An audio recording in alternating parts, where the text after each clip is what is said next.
Hello दोस्तों, I hope you all are doing well and your studies going in a good track. तो आज हम कुली बेगार जो प्रथा थी उसके बारे में डिस्कस करते हैं और जो कुली बेगार आंदोलन था किस प्रकार इस आंदोलन की नींव पड़ी। तो चलिए शुरू करते हैं। कुली बेगार आंदोलन उत्तराखंड में कुमाऊं क्षेत्र में हुआ था और इसको 14 जनवरी 1921 को बागेश्वर में सरयू और जो गोमती नदी है उसके संगम पर उसके तट पर इस आंदोलन को लगभग 30-40 हजार लोगों ने एक साथ जन विद्रोह का नारा दिया और इस आंदोलन को और इस प्रथा को जो कुप्रथा थी ये कुली बेगार इसको समाप्त करने की बात रखी और इसलिए उन उन लोगों ने जो रजिस्टर थे उनको फाड़कर सरयू नदी में बहा दिए क्योंकि ये बहुत अपमानजनक प्रथा थी। ये इन शॉर्ट हो गया कि जो एक कुप्रथा थी कुली बेगार की उसकी समाप्ति हमने और उसकी शुरुआत हमने ऐसे करने की कोशिश करी बागेश्वर में सरयू और गोमती नदी के संगम पर। तो इसका प्रभाव क्या पड़ा और ये प्रथा थी क्या, इसके ऊपर अब डिस्कस करते हैं। ये तो ओवरव्यू था। तो जो बेगार होता था मतलब बिना वेतन दिए काम करवाना, परिश्रमिक जबरन काम करवाना, ये सब। तो ये 3 प्रकार की होती थी। एक कुली बेगार थी, एक कुली उतार थी, एक कुली बर्दाश्त थी।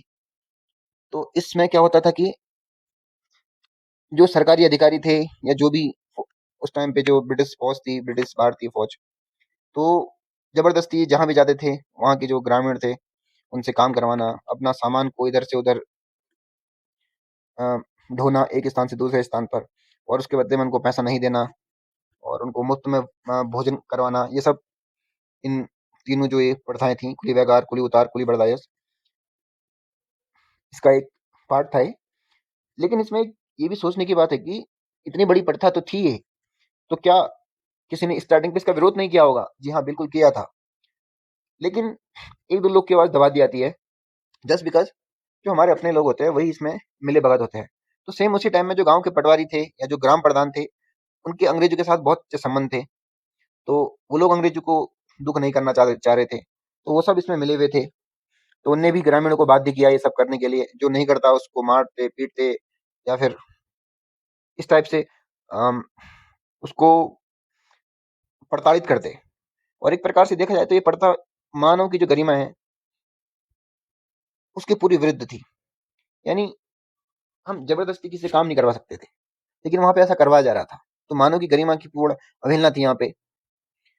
तो इन इस प्रथा के द्वारा आर्थिक शोषण किया गया, सामाजिक अपमान किया गया। तो ये सब शोषण किए गए। लेकिन जब ये प्रथा लगातार इतने वर्षों से चली आ रही थी तो अचानक से आंदोलन करने की आखिर क्या जरूरत पड़ी? तो जब ये आंदोलन शुरू करने की बात उठी तो उससे पहले हमारे भारत में बहुत सारे आंदोलन हो रहे थे धीरे धीरे। तो उसी आंदोलन में आपका 1920 में आपका अशोक आंदोलन हुआ था। तो जब अशोक आंदोलन हुआ था या फिर 1916 में कुमाऊं परिषद की भी स्थापना हो गई थी।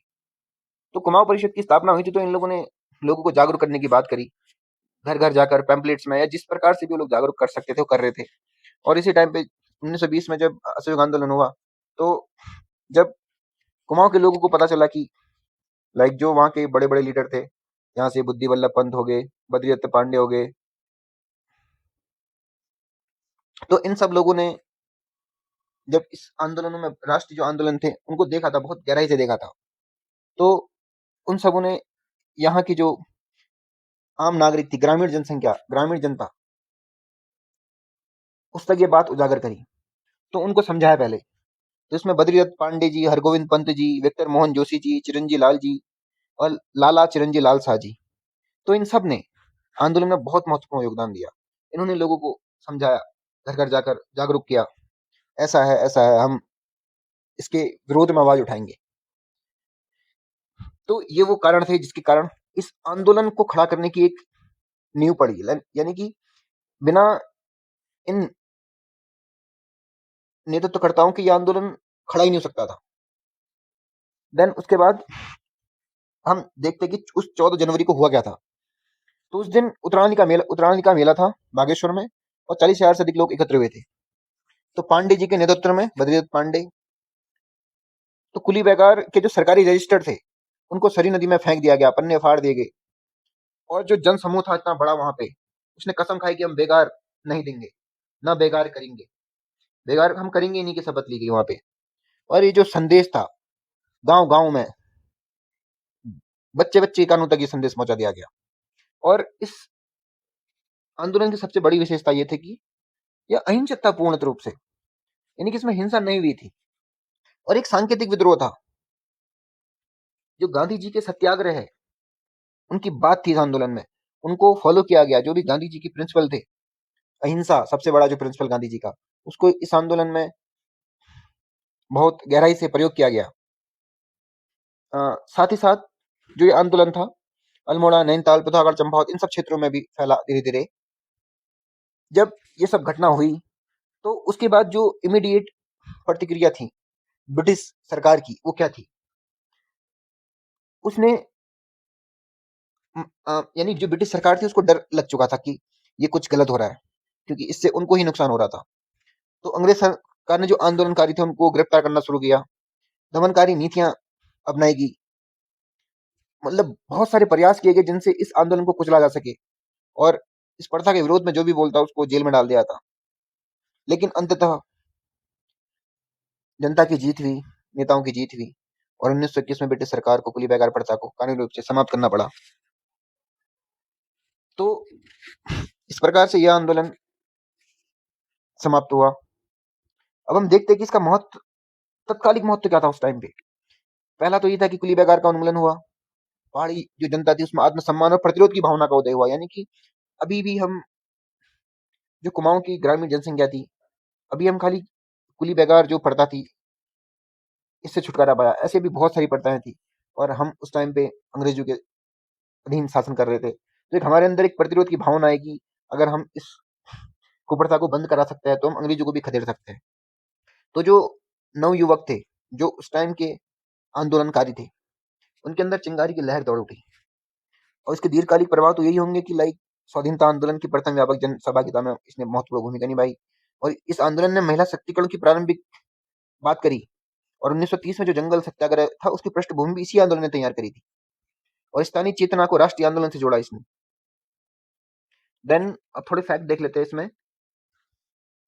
1921 में गढ़वाल कांग्रेस कमेटी, जो दुगट्टा में बैठक हुई थी इसकी, तो पुरुषोत्तम दास टंडन जी इसके अध्यक्ष थे। तो उन्होंने बेगार न दिए जाने की मांग करी थी। और 1922 में एक पत्रिका प्रकाशित होती थी देहरादून से, उसका नाम अभय पत्रिका था।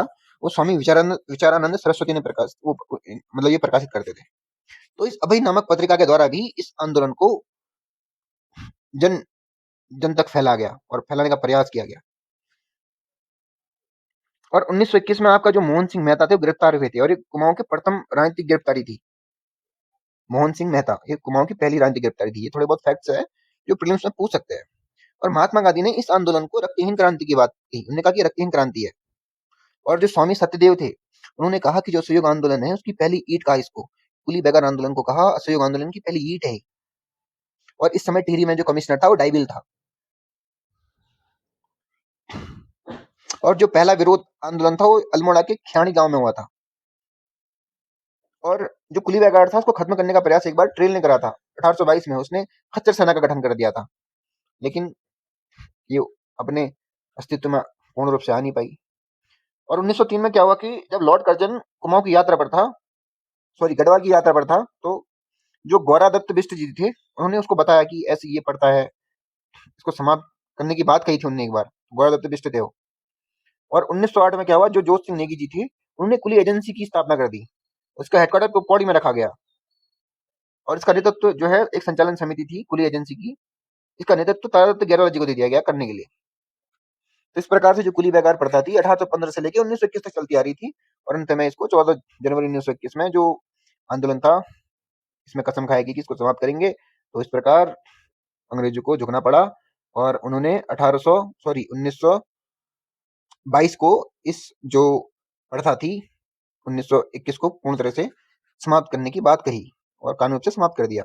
तो इस प्रकार हम क्या देखते हैं कि जो कुली बेगार आंदोलन था एक श्रम विरोधी आंदोलन नहीं था, बल्कि यह मानव की जो गरिमा है, जो समाज का न्याय है, जो राष्ट्रीय स्वाभिमान की बात है, उसका प्रतीक था। बद्रीदत्त पांडे जैसे नेताओं ने कुशल नेतृत्व में पहाड़ की जनता से आग्रह किया कि अहिंसक मार्ग से हम अपने शोषण को चुनौती देंगे। यह आंदोलन उत्तराखंड के इतिहास में एक स्वर्णिम अध्याय है और राज्य की क्रांतिकारी जो विरासत उसका अभिन्न अंग है।